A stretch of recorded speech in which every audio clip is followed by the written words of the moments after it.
نحمده ونصلي ونسلم على رسوله الكريم اما بعد فاعوذ بالله من الشيطان الرجيم بسم الله الرحمن الرحيم حامیم والکتاب المبین انا انزلناہ فی لیلۃ مبارکہ انا کنا منذرین فیہا یفرق کل امر حکیم صدق اللہ العظیم۔ الصلاۃ والسلام علیک یا رسول اللہ، الصلاۃ والسلام علیک یا حبیب اللہ، الصلاۃ والسلام علیک یا نبی اللہ، الصلاۃ والسلام علیک یا نور اللہ،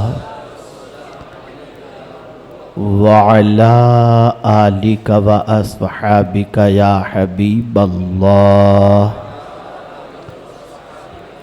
صلی اللہ تعالی علیہ وسلم۔ میری خوش نصیبی ہے کہ اس وقت حضور بندہ نواز گیسو دراز رحمت اللہ تعالی علیہ کے دیار پاک میں گلبرگہ شریف میں سنی دعوت اسلامی کے یہاں کے مرکز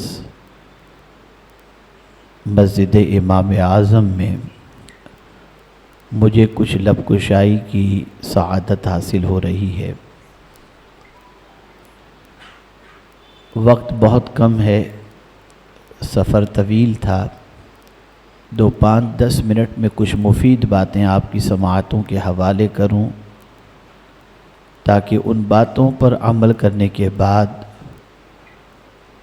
ہم اللہ رب العزت جل جلالہ کی بارگاہ سے پروانے مغفرت اور مزدِ بخشش حاصل کر سکیں۔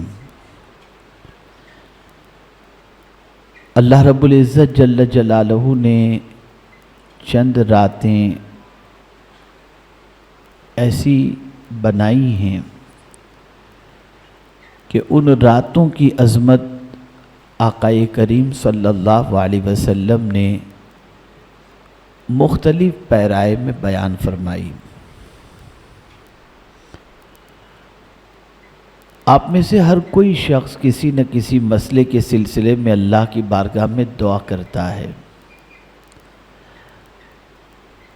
کچھ لوگ ایسے بھی ہیں جو صرف عبادت کو فوقیت دیتے ہیں اور دعا کو اہمیت نہیں دیتے۔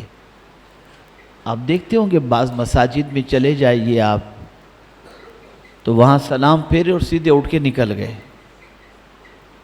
دعا ہی نہیں کرتے۔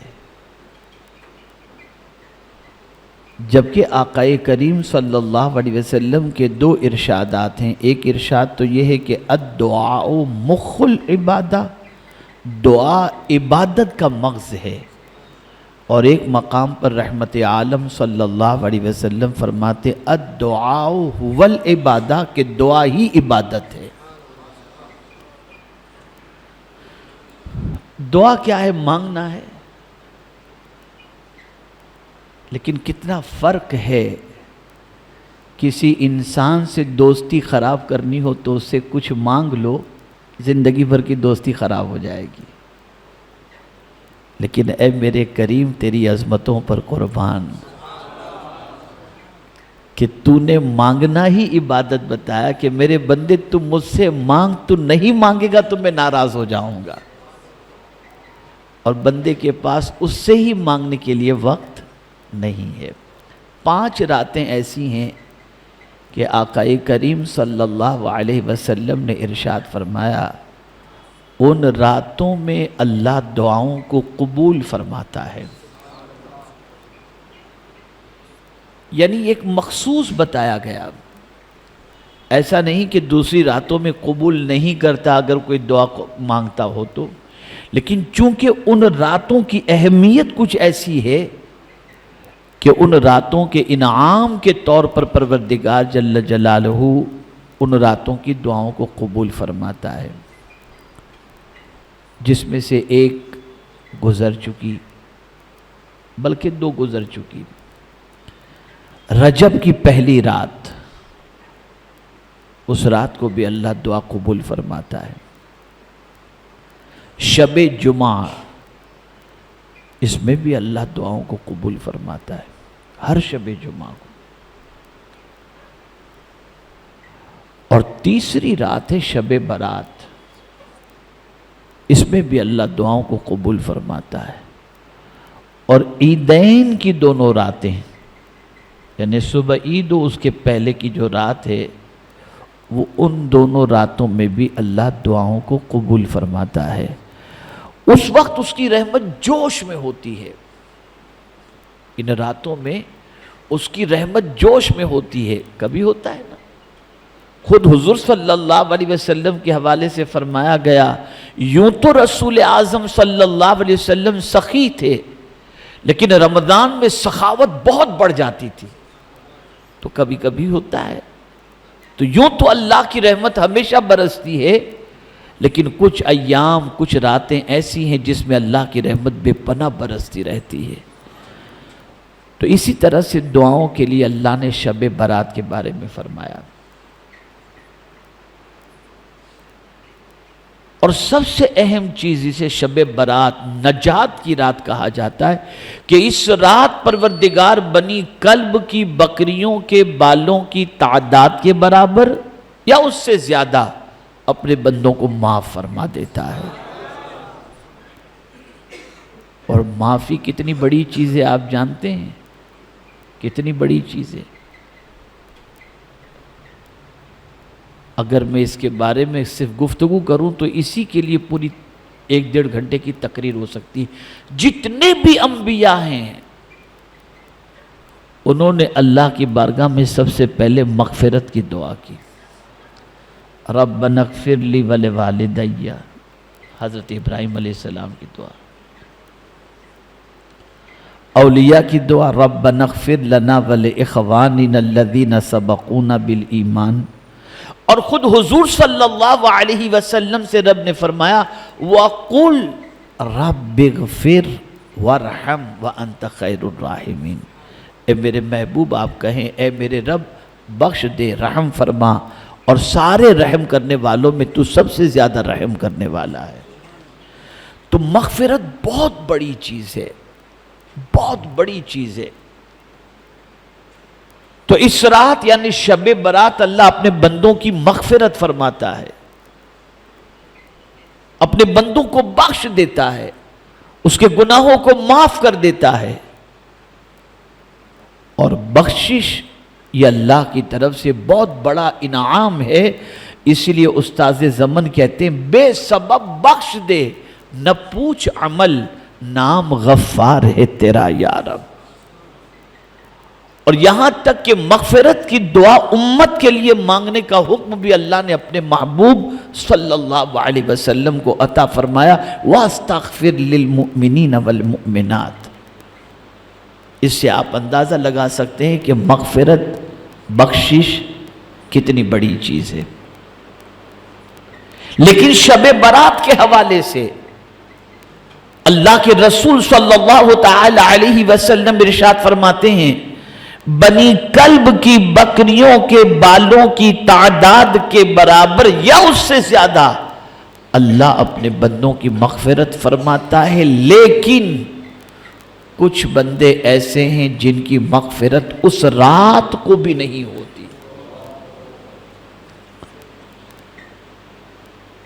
وہ کون ہیں جن کی اس رات بھی مغفرت نہیں ہوتی؟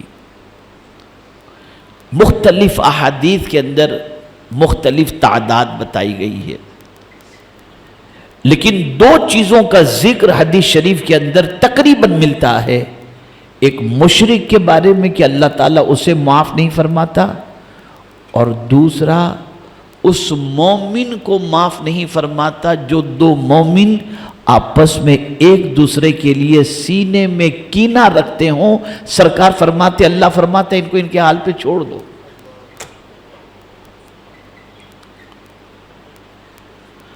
کسی مومن کے لیے دنیاوی معاملات کے سلسلے میں سینے میں کینہ رکھنا، یہ اس رات جو مغفرت کی رات ہے، اللہ اس رات کینہ رکھنے والے کی مغفرت نہیں فرماتا. انسان اتنا سخت دل ہو چکا ہے، اتنا سخت دل ہو چکا ہے اور اتنا متکبر ہو چکا ہے کہ اپنے مومن بھائی کو معاف کرنے کے لیے تیار ہی نہیں اور دعا کر رہا ہے، اللہ تو مجھے معاف فرما دے. میرا مولا فرماتا ہے تو پہلے اس کو معاف کر، پھر میں تجھے معاف کر دوں گا. لیکن سینہ کینے سے بھرا پڑا ہے، کینے سے بھرا پڑا ہوا ہے. فرمایا گیا حدیث شریف کے اندر، اللہ فرماتے ہیں ان کو ان کے حال پہ چھوڑ دو.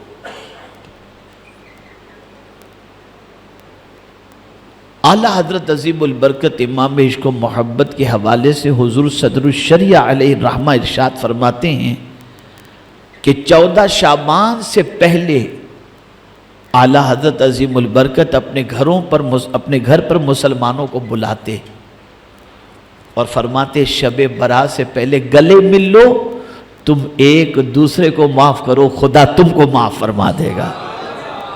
یہ حضور صدر الشریعہ علیہ الرحمہ نے لکھا ہے.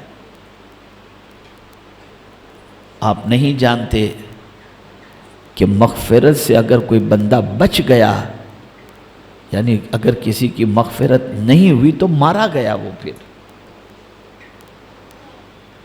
تو اللہ کی بارگاہ سے اگر اس رات مغفرت کا پروانہ حاصل کرنا چاہتے ہیں تو سب سے پہلے یہ کریں کہ اپنے دل میں دیکھیں کسی مومن کے لیے دنیاوی معاملات کے سلسلے میں کینہ تو نہیں ہے.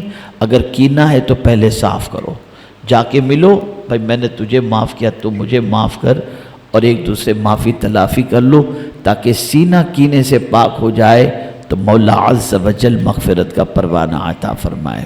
اسی کے ساتھ ساتھ ایک اور بات بھی عرض کر دوں کہ چند ایام ایسے ہیں جس میں اپنے رشتہ دار مرحومین کی روحیں گھر کے دروازے پر آتی ہیں اور آ کر کے گھر والوں سے کہتی ہیں، اے میرے رشتہ داروں، اے میرے بچوں، اے میری اولاد، ہم پر رحم کرو، ہمارے لیے کچھ صدقہ کرو، ہمارے لیے مغفرت کی دعا کرو. تو جن دنوں رات کے اندر یہ روحیں گھر کے دروازے پر آتی ہیں، اعلیٰ حضرت عظیم البرکت نے فتاوی رضویہ شریف میں اس کو نقل فرمایا ہے. اس کے اندر شعبان کی 15 تاریخ ہے، جمعہ کے دن کے حوالے سے ملتا ہے کہ یہ وہ دن ہے کہ رشتہ داروں کی روحیں گھر کے دروازے پر آتی ہیں اور رحم و کرم کی بھیک مانگتی ہیں. اس لیے فرمایا گیا کہ تم ان دنوں کے اندر اپنے مرحومین کے لیے صدقہ کیا کرو تاکہ اس کے ذریعے اللہ تعالیٰ ان پر کرم کی نظر فرمائے، ان کی بخشش فرمائے اور ان کو قبر کے اندر راحت عطا فرمائے. اور اسی کے ساتھ ساتھ میرے پیارے آقا صلی اللہ علیہ وسلم کے پیارے دیوانوں، شب برات بائک لے کر بھٹکنا، ہوٹلوں میں کھانا کھانا، گیم کھیلنا، ہنسی مذاق، کہے لہو و لعب، اگر کوئی اس میں ملوث ہوتا ہے تو سمجھ لینا چاہیے کہ اس کا دل بے پناہ گناہوں کی وجہ سے سخت ہو چکا ہے. اور اگر وہ اس رات مسجد میں جا کر اللہ کو منانے کی کوشش کرتا ہے، راضی کرنے کی کوشش کرتا ہے، اس رات قبرستان جاتا ہے، اللہ سے مغفرت کی بھیک مانگتا ہے، اس لیے کہ اللہ عز و جل آسمانی دنیا پر تجلی فرماتے ہوئے نزول اجلال فرما کر تجلی فرماتا ہے اور صبح تک طلوع فجر تک اللہ کی رحمت پکار کر کہتی ہے کوئی مجھ سے بخشش کا طلبگار کہ میں اس کی خطاؤں کو معاف کروں، ہے کوئی روزی کا طلبگار کہ میں اسے روزی عطا کروں. لیکن چند کم نصیب ایسے بندے بھی ہیں جو اس مبارک شب کے اندر بھی کھانے پینے، لہو و لعب، چائے قہوہ، مستی مذاق، اس کے اندر اپنا وقت گزارتے ہیں، تو ان چیزوں سے اپنے آپ کو روکو، اور وہ رات جو زندہ کرنے والی رات ہے، دلوں کو زندہ کرنے والی رات ہے، عبادت میں رات جاگنے کے لیے ہے، اس رات کی قدر کریں، اور اپنے لیے، اپنے مرحومین کے لیے، مومنین و مومنات کے لیے مغفرت کی دعا بھی کریں، اور اسی کے ساتھ ساتھ قبرستان جا کر کے مرحومین کے لیے مغفرت کی دعا کریں، ان کے لیے ایصال ثواب کریں، اور یہ ہمیشہ کا معمول بنا لیں، جمعہ کے دن خاص طور پر اپنے مرحومین کے نام سے کچھ نہ کچھ صدقہ کر دیا کریں، تاکہ ان کو قبر کے اندر راحت کی دولت نصیب ہو جائے۔ میں جانتا ہوں 3 بجے یہاں پر خطبہ ہوتا ہے، وقت 3:10 ہو چکے ہیں۔ اللہ رب العزت جل جلالہ کی بارگاہ میں دعا ہے کہ رب قدیر آقا کریم صلی اللہ علیہ وسلم کے صدقہ و طفیل مجھے، آپ کو، سب کو شعبان المعظم کی برکتوں سے مالا مال فرمائے، اور شب برات جن لوگوں کو اللہ تعالیٰ بخشش کا پروانہ عطا فرمانے والا ہے، ان بخشش کے پروانہ پانے والوں میں اللہ ہمارا بھی شمار فرمائے۔ اور اسی کے ساتھ ساتھ چند کام شب برات میں کرنے ہیں، ان میں سے ایک کام پہلا تو یہ ہے، عشاء کی نماز اور فجر کی نماز جماعت کے ساتھ پڑھیں۔ دوسرا کام یہ ہے، رات کو کثرت سے نوافل پڑھیں، لیکن اگر نمازیں پہلے قضا ہو چکی ہیں تو پہلے قضائے عمری پڑھیں، اس لیے کہ جس پر قضا ہو اس کی نفل اللہ قبول نہیں فرماتا، تو پہلے قضائے عمری، چاہے جتنی رکعت اللہ توفیق دے۔ آپ فضیلت پڑھتے ہیں 100 رکعت کی، یہ فضیلت اس میں کوئی شک نہیں ہے، اس کا ثواب اپنی جگہ پر ہے، لیکن جو نمازیں فرض آپ کی قضا ہو چکی ہیں اسے پہلے ادا کرنا آپ کے لیے ضروری ہے۔ اس پر ادا کرنے پر اللہ عز و جل نفل ادا کرنے سے زیادہ ثواب ادا فرما دے گا اور کرم کی نظر فرمائے گا۔ اسی کے ساتھ وہ رات خوب دعاؤں کے اندر گزاریں، عبادت میں گزاریں، نماز کے اندر گزاریں، تلاوت میں گزاریں، اور سب سے زیادہ جو چیز اس رات کو مانگنی ہے وہ یہ ہے کہ اللہ سے بخشش کی بھیک مانگو، مغفرت کی بھیک مانگو۔ میرے پیارے آقا صلی اللہ علیہ وسلم کے پیارے دیوانوں، جو بخش دیا گیا اس کے لیے نجات ہو گئی، اس کی دنیا اور آخرت دونوں سنور گئی۔ اللہ رب العزت جل جلالہ آقا کریم صلی اللہ علیہ وسلم کے صدقہ و طفیل مجھے، آپ کو، سب کو اللہ اور اس کے رسول کے ارشاد پر عمل کرنے کی توفیق عطا فرمائے۔ میں سب سے پہلے آپ تمامی حضرات سے عرض کروں گا، جانے انجانے میں میری طرف سے کوئی آپ کی دل آزاری ہوئی ہو تو آپ مجھے معاف فرمائیں، اور میں بھی آپ تمامی حضرات کو معاف کرتا ہوں۔ اللہ تعالی ہم سب کے سینے کو پاک فرما دے کینے سے، اور ہم سب کا سینہ مدینہ بنا دے۔ وما علینا الا البلاغ المبین۔ السلام علیکم ورحمۃ اللہ وبرکاتہ۔